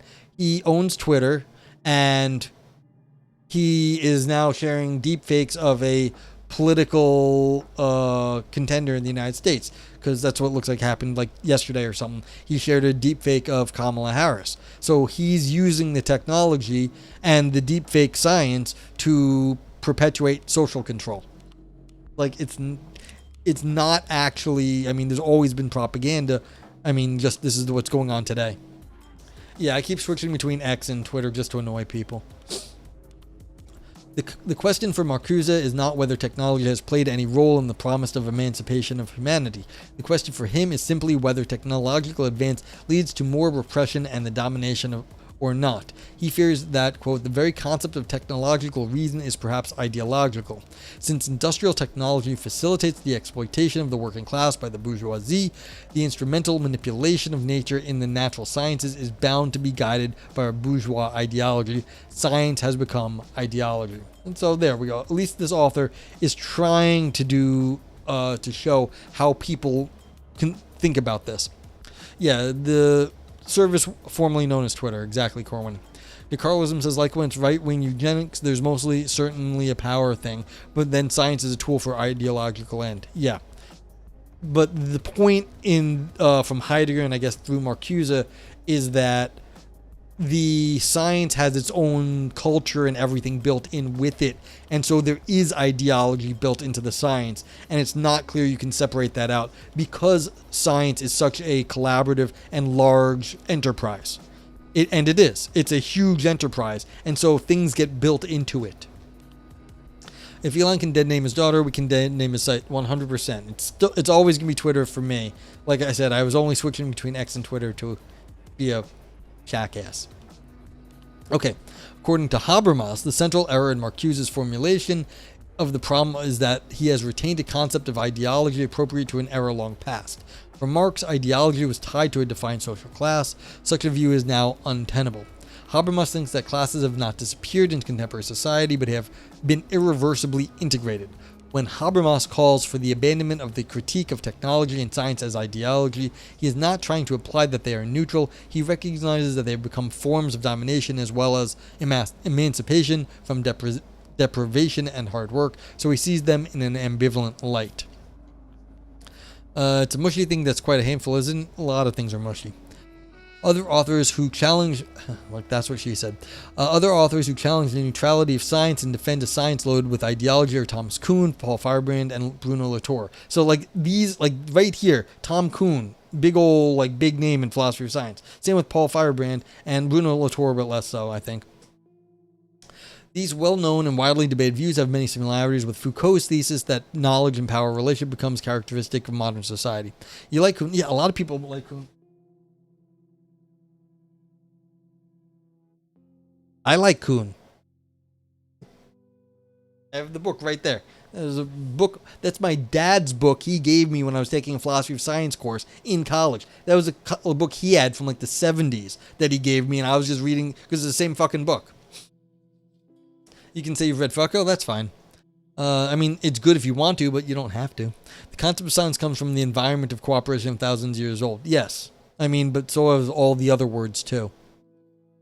How do you make functional institutions? Cooperations. Well, that's how like human civilization has progressed. So you can't say it's just science. This is all human civilization. It's like thousands of years old. Many thousands. Okay. So it looks like what the author's doing is now is just like sort of being like, a lot of people have said this. And I wonder what they're gonna like conclude here. But they've been like, a lot of people have said that science has ideology baked into it. Yeah. Romero doesn't like Kuhn and definitely hates Feyerabend. Okay. But you can see he's lumping Kuhn and Feyerabend in with all these other sort of continental philosophers, and they're not really continental philosophers, but what it looks like is happening here is they're just going to say, well, science is objective and these people are kind of wrong. Well, 2/3 of the planet doesn't have that level of cooperation. Just a culture with the global south can't make science. I don't know if that's fair. I think that's rather unfair. People have been around for a long time, and it's not like science wasn't happening there, so I think that's unfair. What point is teaching scientists to get kidnapped? That's a modern thing. They weren't getting kidnapped all the time. This is a contemporary issue, Corwin. Like, yeah, some countries are shitty. Not all countries are shitty. And, you know, Russia was killing their scientists. Well, I guess the Soviet Union was at a certain point. It's like, this has happened everywhere. And like, yeah, you want to go talk about shitty things that happen in Europe? It's like, yeah, it's easy. What point making building gets nationalized? Lots of stuff. Anything matters for the world is stolen. Stolen by who? Stolen for people, man. More so I haven't read much, but you have read Foucault. Well, there you go. I mean, you can't blame, like, history is long. If you're talking like 20th century problems, Corwin, those are just modern issues. But like, you go back a few hundred years, go back a few thousand years. People have been doing research for a long time. Like, you can't blame contemporary societal problems and being like, oh, those people are terrible. That's not the case. Okay. It's like, yeah, blame the current U.S. government for all the problems in the world. Yeah, current U.S. government did not do all the problems in the world, nor did anyone specifically. It's been a long time coming. Like, we've had lots of problems forever. Okay. Proposals to identify science and ideology arise not only from the sociology of science, but also from the camp of ideology itself, especially from environmentalism and feminism. Now we're getting into feminist philosophy? Okay. Environmental philosophy? Ecology's critique of science and technology asserts that ethical neutrality with respect to the results of scientific research is not justified. Green ideologues challenge the idea that any form of knowledge can be separated from its consequences. If science has made an alliance with the prevailing forces that contribute to the destruction of the environment, then its neutral character is not such, and science must be combated. Science, we are told, has become an ideological tool of those who exploit the planet for their own short-term benefit. Radical feminism sees science as a way of not knowing burdened with the presuppositions permeated with the interests of male domination of women. Modern science would not be objective but a vehicle of Western men's values. The privilege of determining what is considered scientific knowledge and its usage has been controlled by men, and for the most part of history restricted to men, being science a kind of male ideology. Some of these observations miss the mark, confusing science with the ideology or with the attitude of individual scientists who have ideological stances, confusing science and technology. Yeah, and so here's what they're doing. They're calling no true Scotsman right here. They're saying, well, what they say is science is not really science, not according to this definition. This is not a great argument. Like, it isn't. Science is a way to exploit the world. Well, it is a way. It's not the only one. We live in a violent universe. Well, it depends who you ask, Corwin. Not always, but people are shitty. Yeah. DeCarlos was God. I do love these kind of streams. Haven't gotten these kinds of brain itches in a bit. I'll be around. Cool. Yeah. So, like, here they're saying this isn't really science when everyone else says these things I don't like. So this is the author now showing their ideology. They're saying, well, it's not really science because what they're saying doesn't count. How good we would feel if we didn't exploit anything? Well, I like good food. It's like, it would be bad if I didn't get the food we, like, farmed from the earth. Like, sure. Okay, if we compare our characterizations of science and ideology, we can appreciate beyond superficial similarities, deep differences. It is correct, however, to say that basic science includes values. As we have seen, so this is when they defined values into it. Earlier, this was their strategy, what we were saying. They defined this, that they defined values in, and they made a point of saying that they added that there. But what counts as those values? We don't know, was what they say it is. Yeah, why is that not an ideological claim? Yeah, so this is more of a biases at this point. Okay, as we have seen, each field of research is made up of individuals who share some ethic. What ethic? Yeah, and they're defining it. And the ethic is based on common axiology, a set of values that are accepted by researchers. These values, however, are not universal, refer to the research methods that are used to gain knowledge about the objects in the domain under investigation. They imply things like rejection and condemnation of plagiarism and fraud, working conditions in laboratories, proper citation behavior, among many other things. Yeah, see, these are like the least objectionable things they could find. Plagiarism and working conditions. There might be a lot of other standards too. A lot. Like, these are really basic things, but like a lot more can be built into like the sociology of like a certain scientific field. Of course, researchers themselves may hold ideological positions on many issues, but such ideology should not pervade their work. Yeah, see, now they're trying to define themselves out of the problem. It's like, oh yeah, these individual people should have to cut off all their opinions. Yeah, the corruption of human behavior is legion. Yeah. Ideological content, when it infiltrates scientific results, is often detected and purged through multiple control mechanisms available to modern science. And that's true. Like, a lot of times we try to get rid of it, but that doesn't mean it's going to be gotten rid of or that we identify all of it. The confusion of science and technology, so common in Heidegger, Marcuse, and many postmodern critics. And I'm not saying that Heidegger and Marcuse and postmodern critics are accurate. I'm just saying I don't think this person has defined themselves out of the problem. Can be avoided through an adequate characterization of both activities. Yeah, I don't think they've done that here, though. Technology is related to our ability to manipulate our environment, and you're not a very good philosopher of technology, my friend. At least not in my opinion. Not all technology is necessarily based on science. Technology is older than science. What does that even mean? What does that even mean? Technology is older than science. Well, I mean, I guess the social construction of it, but like research into the world, no, that is also technological. All right, that's fair, depending on how you define science. Science-based technology can be characterized as a human activity that aims to design, develop, build, and control artifacts using knowledge obtained through science. An artifact is something artificial that can be controlled and used for specific purposes. Artifacts are not just mechanical, they can be electronic, thermodynamic, biological, or cultural, depending on the proposed goals.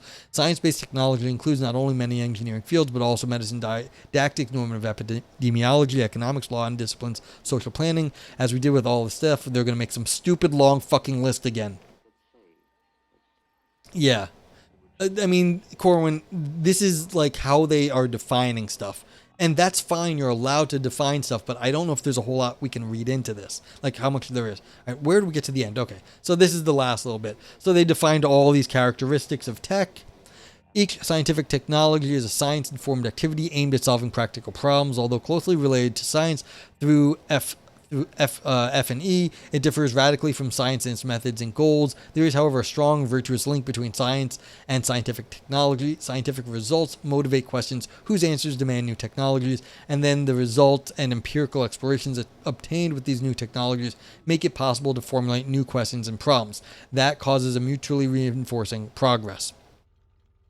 Corwin, this person is smart enough. I don't want to insult their intelligence.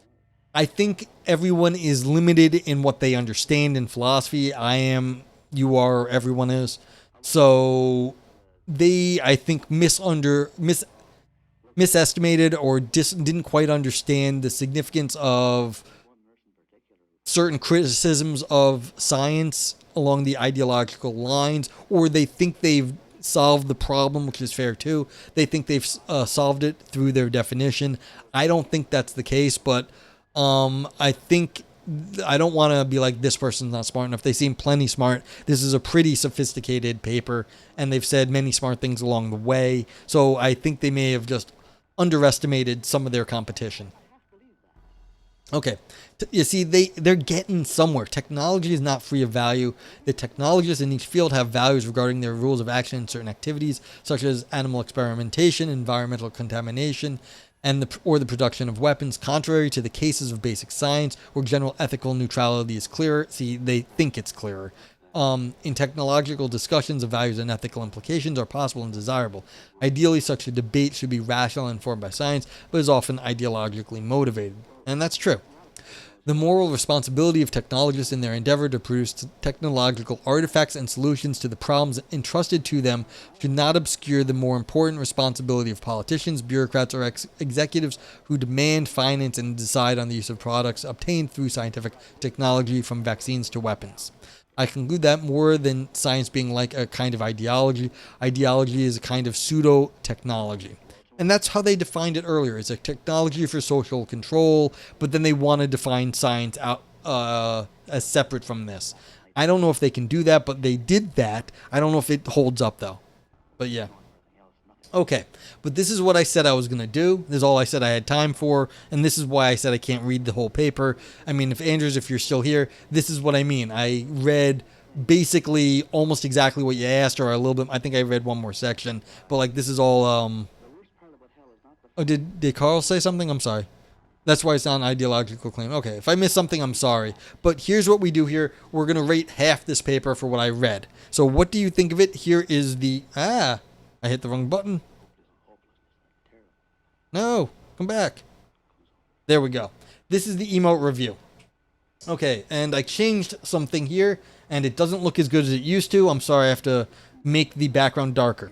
But here's what we do here. We rate the paper as we said it. If it had fun ideas, you give it a brain dance. If you said existential or artistic drama, you give it a scream, an Ouroboros for deep ancient ideas, Nog knife for slicing, dicing arguments, Nog navel for navel gazing only for academics, Nog turd for it's all style, no substance, no poop underneath, Nog grapes for big claims that shrivel up. All the stuff in green here at the top, this will increase the overall score. All the stuff in red at the bottom will decrease your overall ranking.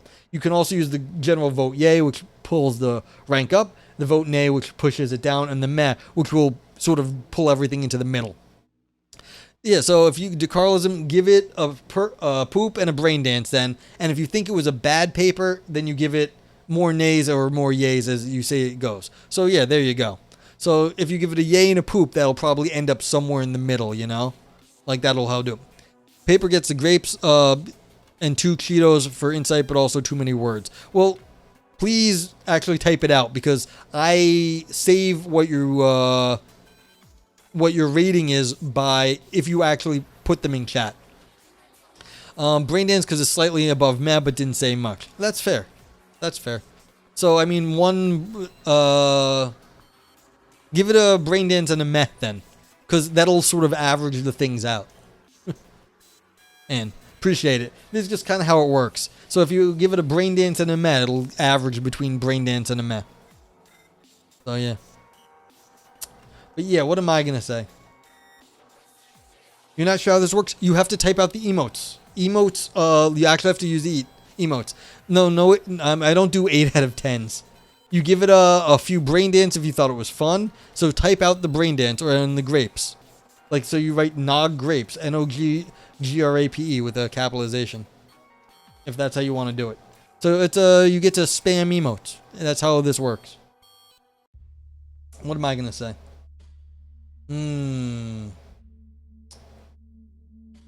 Yeah, hey, Barude, what's up? Andrew said yay. Barude says yay. There we go. How you doing, Barude? I mean, I'm going to give it a brain dance. I thought it had some fun ideas. What am I typing on? What did I just do? Brain dance. I'm going to give it one of these. I'm going to give it,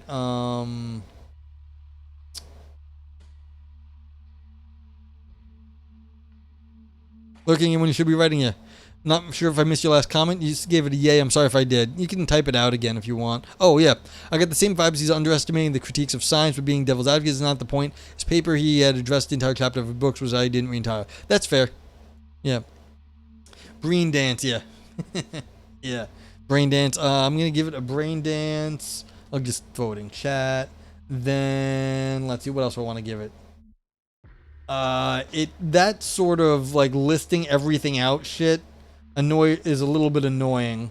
I'm gonna give it some grapes because they were kind of making big claims towards the end and whatever.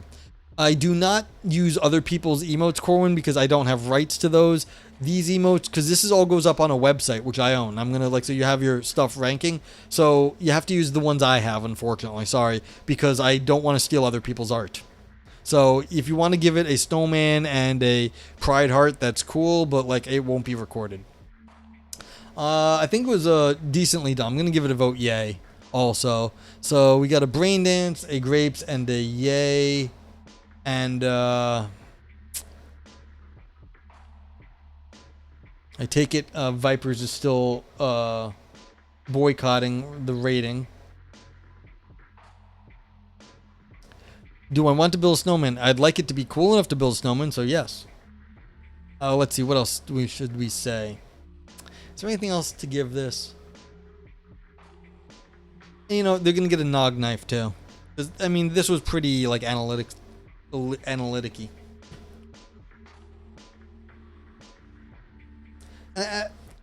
I'm resisting giving it a turd also. Because, even though they were doing all these analytic arguments, I think they had a point. They were trying to define ideology in an analytic way. They kind of gave those long lists of comparisons. I don't know how great they were. That's why I gave them the grapes. I think a little bit fell down, but they at least were attempting to back up their theorizing with some formal arguments, which is fine. So yeah. Okay, so everyone, please get your rankings in. If you are, we'll give you another minute to do that. So please get the answers in, and yeah.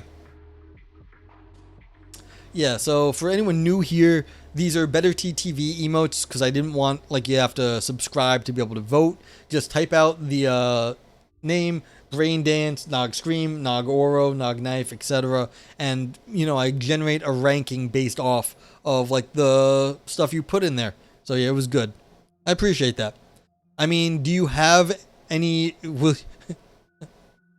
got to give oh, Breen Dance, like Neil Breen, and I didn't get that. That's funny. So yeah. So you can always use the global vote yay, vote nay, and vote meh if you just want to give it some general goods or bads, whatever it is. So yeah. Let me know. Thank you for rating. Nog Horrible Murder. Yeah. Unfortunately, that doesn't work either. Thank you for all rating. I appreciate it. I am not going to try to interpret your other, your nodders emote, though, Corwin. I don't know what that means. But anyway, thank you all for being here. It's been 3 hours, and I can't even feel my neck anymore. And let's go find someone to raid. Adam tuned in. You have to wait till I take the screen off. So now I have to manually add you. God damn it.